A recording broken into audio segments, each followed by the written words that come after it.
Do not be fooled by Palm's Pixi Plus and its entry-level status. It's actually got a lot going for it. For a start, it's a multitasking machine, and that's thanks to its very flexible webOS. Not many rival handsets can switch between applications and features so effortlessly, and that's thanks to its intuitive panel system that lets you swipe through each application with either large or small icons or cards, or quit by flicking them off the top of the screen. It's a really good system and is actually my favourite way to multitask right now, and the 4 shortcuts at the bottom of the screen are pretty handy as well. It's nice and slim and very lightweight, and even though the keyboard looks quite cramped, it's actually a great little keyboard to use. The soft rubbery keys are very tactile, and you get dedicated full stop and comma keys.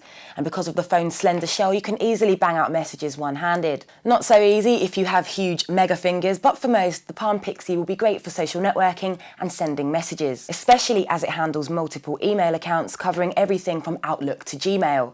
And it supports push, which is always a good thing. Now, obviously, the compromise in the design was to have a smaller screen in order to make way for the keypad. So obviously, that means less room for web pages and applications, but with a decent 320 by 400 pixel screen res, it's still very usable and text remains sharp and readable.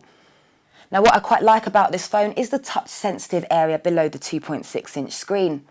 Swiping left commands it to go back, and a tap pulls up or gets rid of an application, and swiping upwards pulls up the menu as well, all serving to add a nice touch to the phone's easy navigation, which is pretty easy to grasp once you've swiped and tapped a few times. Combined with its responsive capacitive touchscreen means that moving around the handset is not only hassle-free, but it's actually rather nice. And multi-touch support means there's pinch to zoom action as well, so browsing the web is very, very slick and seamless. I had no trouble at all getting connected with the built-in Wi-Fi and speedy HSDPA, and speaking of slick, the accelerometer is pretty nifty as well. The phone's Synergy feature is handy to have too by collecting addresses from Facebook and all your multiple email clients into one phone book entry. Another nifty feature is being able to search straight from standby mode with predictive options from Google and Facebook popping up the minute you hit the keyboard. Now, sadly, the Pixi isn't always as speedy as we'd like, with some applications experiencing a slight delay before they open, but it's really not a big deal at all. And on the camera side of things, it's pretty poor, sporting a 2-megapixel camera, and it gets worse. There's no photo modes or effects, and the LED flash is pretty weak, and it's probably no surprise that the video recording quality is equally substandard. And although Palm's app catalogue is still in the early stages, it sells just under 2,000 downloads, so it's pretty poor in comparison to the App Store or Android's marketplace, but fear not, as there are a few decent apps in there.